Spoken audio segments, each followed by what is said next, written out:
Bismillahirrahmanirrahim. Assalamualaikum warahmatullahi wabarakatuh. Salam sejahtera bagi kita semua. Sebelum masuk ke materi, izinkan saya terlebih dahulu untuk memperkenalkan diri. Perkenalkan, nama saya Indra Akbar. Saya merupakan dosen tetap program studi Administrasi Perkantoran Politeknik Kutaraja di bawah Yayasan Pendidikan Sarana Ilmu Kutaraja, Banda Aceh. Adapun dalam kesempatan kali ini, saya akan memaparkan salah satu mata kuliah yang akan saya ampu pada program studi administrasi perkantoran, yaitu mata kuliah kehumasan. Mata kuliah ini merupakan salah satu mata kuliah wajib yang berada pada semester 2 yang terdiri dari 2 SKS. Adapun tujuan dari pengajaran mata kuliah ini pada program studi administrasi perkantoran adalah untuk membekali mahasiswa tentang konsep dasar kehumasan yang meliputi peran humas pada berbagai sektor baik swasta maupun pemerintah. Sebagai dosen, saya harus menerapkan tridharma perguruan tinggi, di mana salah satunya adalah bidang pengajaran. Sistem pengajaran yang saya lakukan adalah dengan menggunakan DIA, yaitu Delivery, Interaction, and Assessment. Saya akan memaparkan pada proses delivery terlebih dahulu. Delivery merupakan proses penyampaian materi dengan baik kepada mahasiswa agar mudah dipahami. Metode yang saya gunakan dalam mengajar di kelas ini, saya menggunakan metode Student Center Learning yang menjadi mahasiswa sebagai subjek utama dalam pembelajaran, sehingga peserta didik dapat menjadi lebih aktif, kreatif, mandiri, dan inovatif sesuai dengan kemampuan individu masing-masing. Materi yang akan saya sampaikan pada video pengajaran kali ini adalah tentang komunikasi dalam hubungan masyarakat yang mengacu pada capaian pembelajaran lulusan atau CPL yang telah ditetapkan oleh program studi. CPL yang dibebankan program studi pada mata kuliah kehumasan ini ada 4 yang tertuang juga pada RPS yang telah saya susun.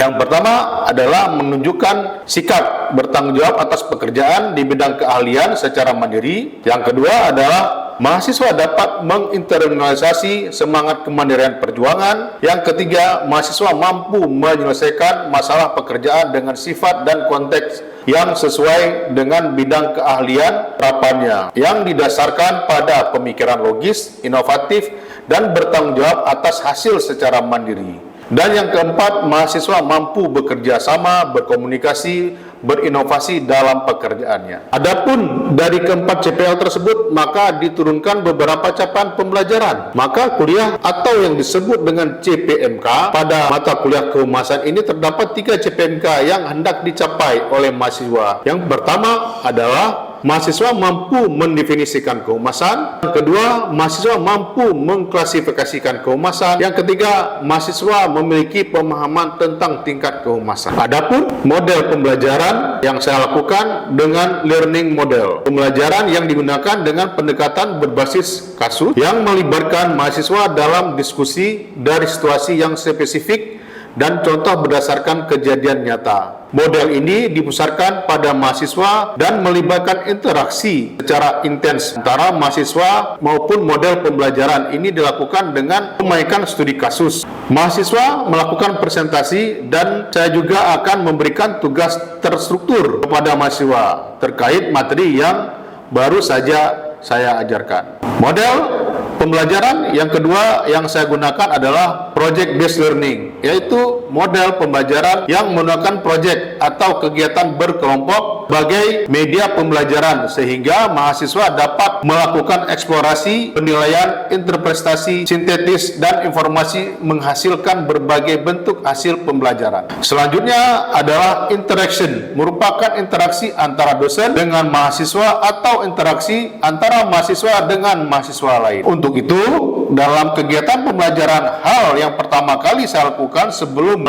memulai perkuliahan adalah dengan menyampaikan tujuan perkuliahan tersebut dan motivasi bagi mahasiswa, yaitu dengan memastikan kehadiran mahasiswa melalui absensi, kemudian mengulang kembali pembahasan dari pertemuan sebelumnya. Melalui penyampaian penyamaan persepsi mahasiswa terkait materi yang lalu ataupun materi yang akan berlangsung pada saat ini, dan juga saya akan menjelaskan tujuan hingga kompetensi materi dari pertemuan selanjutnya. Saya akan menjelaskan beberapa poin utama dan poin penting dari materi ajar, lalu membagikan mahasiswa ke dalam beberapa kelompok untuk melakukan observasi terhadap kasus yang sudah saya siapkan.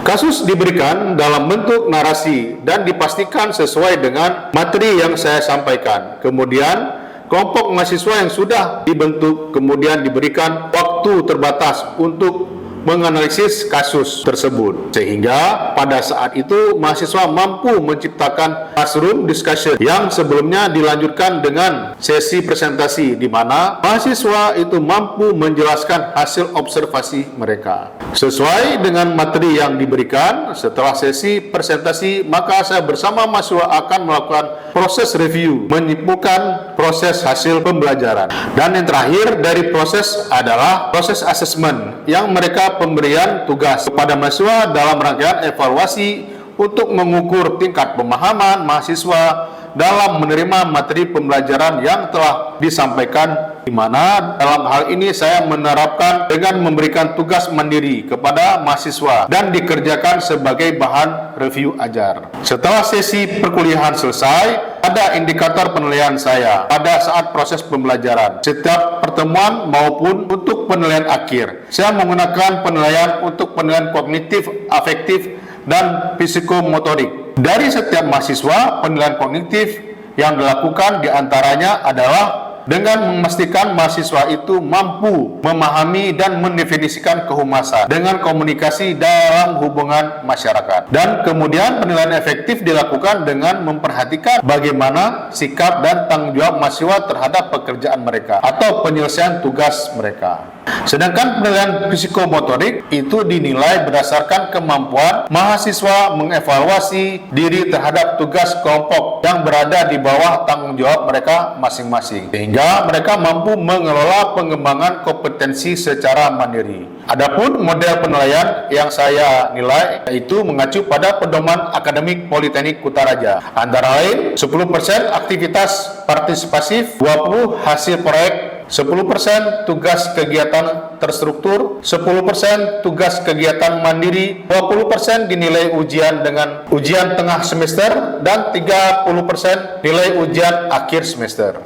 Demikian sistem pengajaran yang saya lakukan dengan menggunakan sistem DIE dan media pembelajaran lainnya. Selanjutnya saya akan menampilkan video kegiatan pengajaran saya untuk mata kuliah kehumasan di salah satu kelas pertemuan saya pada program administrasi perkantoran Politeknik Kutaraja. Assalamualaikum. Waalaikumsalam warahmatullahi wabarakatuh. Oke, kita absen dulu ya.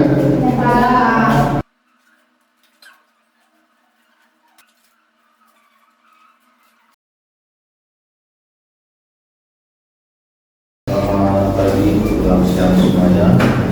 Selamat pada hari ini kita akan membahas tentang komunikasi dalam hubungan masyarakat. Memang komunikasi dalam masyarakat ini sangat dibutuhkan. Kita berada, bagaimana kita beradaptasi dan bersosialisasi dalam. Pada hari ini kita akan membahas tentang komunikasi dalam masyarakat, di dalam hubungan masyarakat. Bagaimana sih kita komunikasi yang sangat baik? Kita akan melihat di sini ada beberapa hal. Yang pertama adalah paradigmatik dalam konsep emas. Paradigmatik dalam konsep emas adalah hubungan masyarakat sebagai teknik komunikasi. Posisi yang tidak mempunyai bagian emas. Dan selanjutnya ada hubungan masyarakat sebagai bentuk komunikasi. Organisasi yang mempunyai bagian emas. Jadi ada memang emas itu sebagai teknik komunikasi orang yang tidak mempunyai bagian emas. Jadi ada emas tersebut sebagai bagian komunikasi, bukan bagian emas. Ada perusahaan, ada instansi atau perusahaan memiliki emas sendiri. Dia berkomunikasi dengan emas nantinya. Nah itu ada dua hal yang harus kita perhatikan.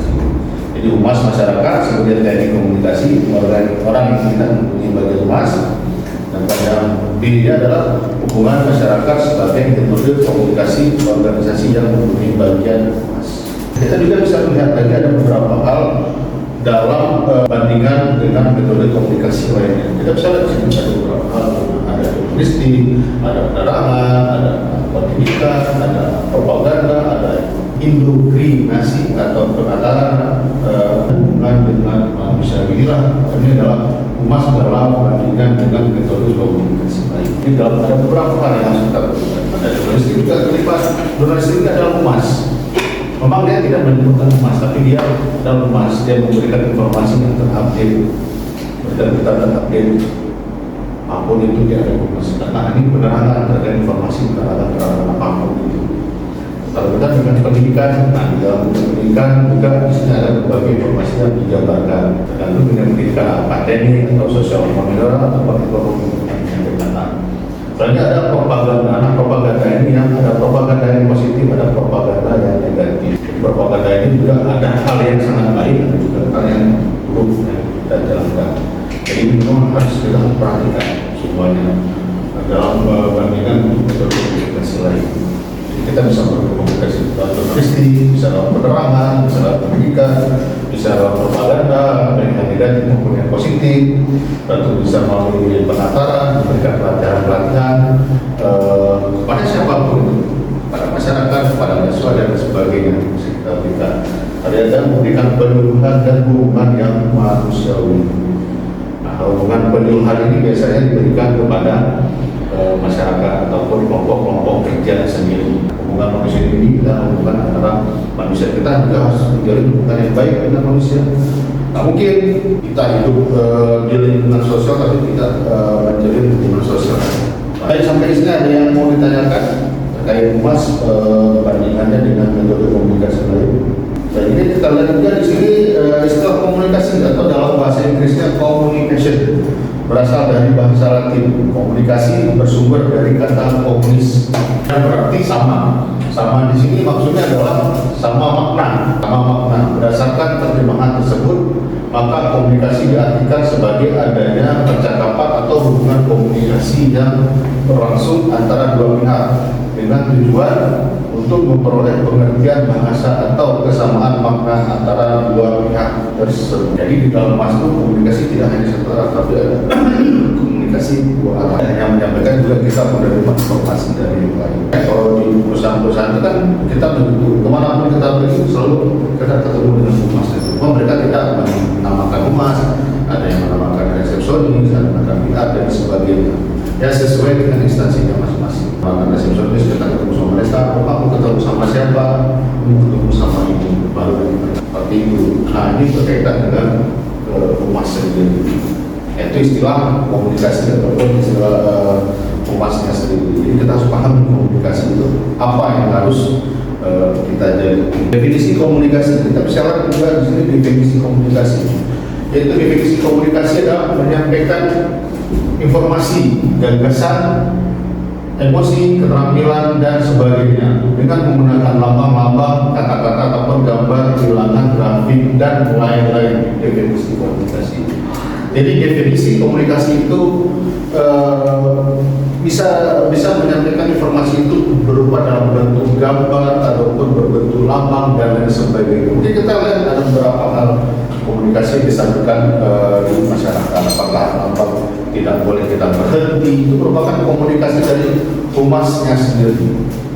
Jadi banyak hal. Kita tadi ada lambang, kata-kata, gambar, bilangan, grafik dan lain-lain dan lain sebagainya. Jadi penyampaian informasi, gagasan, emosi, keterampilan dan sebagainya dengan menggunakan lambang, kata dan gambar. Nah itu yang sering kita lihat. Yang sering kita lihat di jalan ataupun apapun itu sering kita lihat. Karena kita ada gambar dilarang dorong, dilarang berhenti ataupun himbauan yang lainnya. Jadi seperti itu. Begitu juga di dalam kampus ada lambang-lambang yang munculkan dalam kampus. Misalnya dilarang parkir di sini, dilarang buang sampah, dilarang merokok. Itu merupakan himbauan dari humasnya sendiri seperti itu. Nah, di sini juga kita akan melihat bagaimana sih bentuk-bentuk komunikasi terdiri dari 4 bagian. Ada komunikasi personal communication, ada tanpa kita sadari di dalam kehidupan sehari kita sudah menggunakan ini tanpa kita sadari. Baik komunikasi personal, komunikasi kelompok, komunikasi massa maupun komunikasi media. Itulah bentuk-bentuk. Memang humas kita, sebenarnya kita sudah menjalankan humas. Kita sadari kita sudah menjalankan humas. Kita berkomunikasi sama teman, kita berkomunikasi sama kelompok yang lainnya, kita komunikasi dengan kampus, kita komunikasi tempat kita bekerja, kita sudah menjalankan humas secara tidak langsung. Jadi humas itu bukan hanya kita pelajari, juga dalam sehari-hari kita sudah menjalankan humas. Cuma kan tidak mungkin kita menyebutkan humas nggak mungkin. Makanya ada humas yang terlihat secara langsung, ada yang tidak terlihat secara langsung. Oke, sampai di sini ada yang mau ditanyakan bentuk-bentuk komunikasi? Kan mau ditanyakan tentang humas, mungkin agak sedikit bukan, tapi humas sebenarnya kita sudah jalankan. Sudah kita jalankan setiap hari, bahkan kita menjalankan humas. Oke, kita lihat kembali pilar komunikasi. Ada pilar komunikasi, adoption of the communication, choice, language control, clearness, persuasive, completeness, dan ini ada 7 pilar komunikasi yang harus kita perhatikan. Kita mengontrol bahasa yang disampaikan secara bersih, dapat dipahami oleh orang secara komplit dan sangat baik semuanya. Nah, ini harus kita perhatikan ke pilar komunikasi. Jadi kita juga di dalam berkomunikasi harus clear, dalam artian apa yang kita sampaikan itu orang harus paham. Itu paling penting. Jangan kita dalam melakukan komunikasi orang tidak paham. Kita sering itu kan, Jangankan kita dalam berkomunikasi, kadang kita dalam melakukan komunikasi via WhatsApp, karena kita nggak paham apa sih ini maksudnya. Langsung kita tanyakan kembali. Apalagi kita komunikasi langsung dengan yang bersangkutan. Komunikasi langsung dengan yang bersangkutan. Kita harus lebih clear, kita harus lebih agar dia dapat memahami apa sih yang kita maksudkan. Jadi dan kita harus sampaikan sampai Z, apa sih yang kita inginkan. Tolong ini 1, 2, 3, ini 1, 2, itu dalam humas itu kita harus menyampaikan informasi. Tapi kita sebagai seorang PR yang di perusahaan, jadi kita harus menyampaikan informasi itu harus dengan jelas. Jangan sampai orang nggak tahu dari apa yang kita sampaikan. Tidak tawar-tawar dan informasi kita sampaikan asal-asal. Karena kita PR itu adalah ujung tombak. Dia akan menyampaikan informasi keluar. Setiap informasi yang disampaikan itu harus diketahui oleh orang. Dia harus clear dia. Dan dia juga sebelum menyampaikan informasi keluar ke eksternal, dia harus clearkan dia. Informasi apa sih? Pak, ini boleh nggak saya share informasi bila ada yang menanya seperti itu? Jadi kita sering lihat kan ada konferensi pers dan sebagainya. Nah, itu sebelum informasi itu dipublis, mereka sudah berkomunikasi dulu, layak atau tidak layak disampaikan. Oh, ini harus kamu sampaikan 1, 2, 3, 4. Baru nanti humas akan menyampaikan sesuai dengan arahan, sesuai dengan ini. Maka informasi ini kami sampaikan berdasarkan temuan, berdasarkan. Maka kita bisa lihat kalau di pemerintah, di perusahaan-perusahaan, kita bisa melihat bagaimana proses tersebut. Jadi secara ada kegiatan, tentu ada PR yang menyampaikan. Ada yang menyampaikan, oh besok kita akan ada kegiatan, oh besok kita akan ini, dia akan berkomunikasi yang eksternal. Selanjutnya kita bisa melihat ada 8 elemen komunikasi. Ada 8 elemen komunikasi di sini. Pertama ada sumber, ada encoding, ada pesan, ada saluran, ada recording, ada penerima, ada umpan balik, ada gangguan. Nah, di sini bisa kita lihat yang pertama adalah gagasan dan ide disampaikan kepada pihak lain. Jadi kalau kita punya gagasan dan ide, kita sampaikan ke pihak lain. Yang kedua, encoding, kegiatan yang dilakukan sumber untuk menerjemahkan pikiran dan ide encoding. Kegiatan dilakukan sumber untuk menerjemahkan pikiran dan dirinya yang harus kita punya. Selanjutnya pesan. Ketika berbicara, kata-kata disampaikan merupakan pesan. Pesan. Jadi setiap kita bicara, setiap kita mengeluarkan statement itu merupakan pesan yang kita sampaikan kepada orang lain. Soalnya saluran, jalan yang dilalui pesan untuk sampai kepada si penerima. Kepada si penerima ini harus diperhatikan saluran. Sebenarnya recording, proses mengubah komunikasi menjadi pemikiran. Komunikasi yang ada tidak hanya dibicarakan, namun juga pikiran untuk suatu perubahan sehingga menjadi sebuah audiens yang dapat diterima masyarakat. Ini proses informasi yang kita sampaikan kepada masyarakat. Proses informasi yang kita sampaikan kepada masyarakat menjadi suatu pemikiran bagi mereka. Contoh yang selama ini ya kita dengar informasi apakah itu selama ini lagi tren tentang saat ini lagi tren tentang korupsi. Baru-baru ini kita mendengar bahwa sekian triliun dana yang didapatkan korupsi.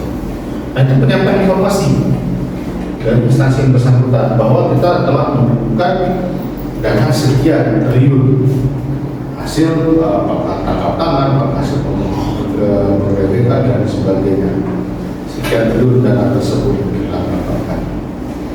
Nah, itu jadi dikembalikan masyarakat, oh ternyata instansi ini banyak orang yang melakukan korupsinya. Ada instansi ini banyak yang melakukan korupsi sampai sekian triliun.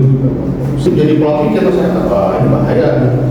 Jadi masyarakat juga nanti dapat memilih ataupun memilih instansi tersebut. Apakah ternyata instansi ini sangat riskan. Ada komunikasi mengubah pemikiran, komunikasi yang tidak hanya dibicarakan namun juga dipikirkan untuk suatu perubahan, sehingga menjadi sebuah audiens yang dapat diterima oleh masyarakat.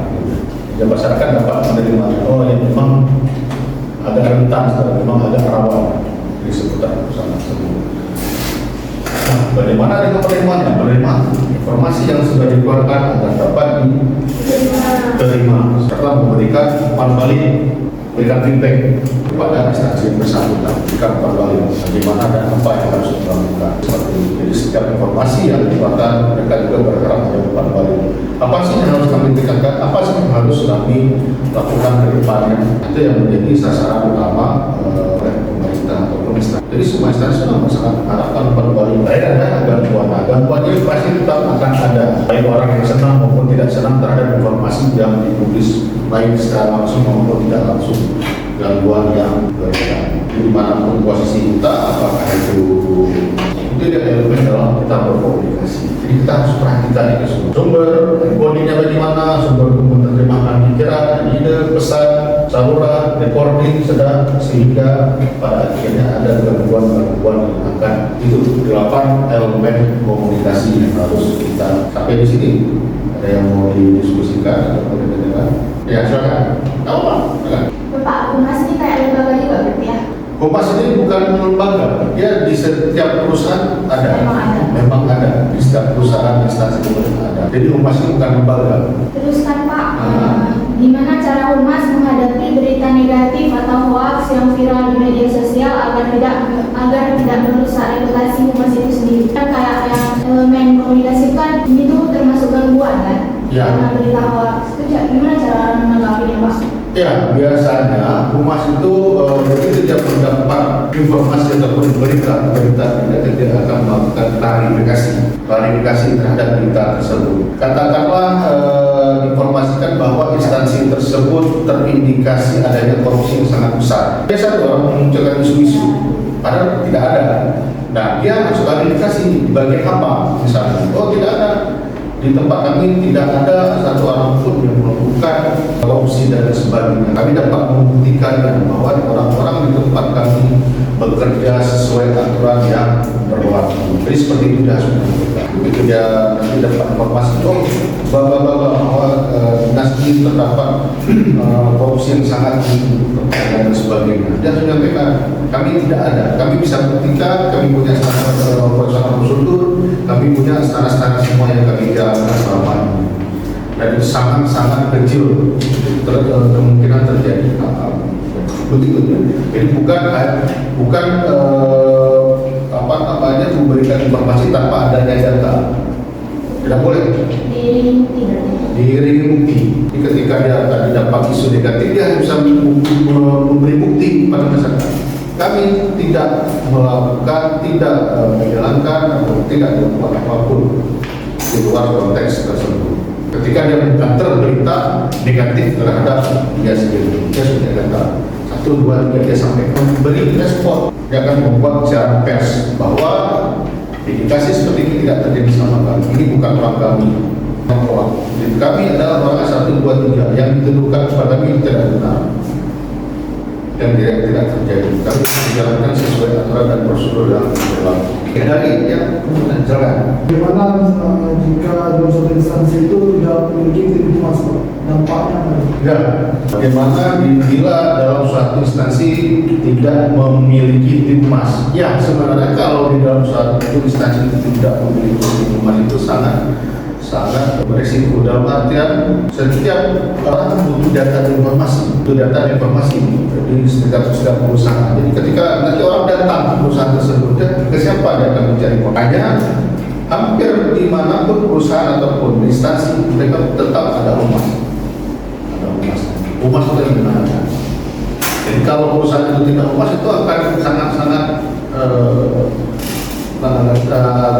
berbahaya. Karena orang nggak tahu mana nanti. Misalnya dia datang ke mari, Pak saya mau butuh data, kami nggak ada bisa berikan informasi. Jadi seperti itu. Jadi kemungkinan sangat kecil. Kalaupun mungkin tidak ada orang yang khusus membidangi humas, tapi ada orang yang ditunjuk oleh perusahaan ataupun orang yang memang standby memberikan informasi. Mungkin dia secara tidak langsung sudah menjadi humas, tapi dia tidak ditunjuk sebagai humas. Ada, oh di bagian ini kalau butuh informasi kemarin. Dia tidak menyiapkan humas khusus.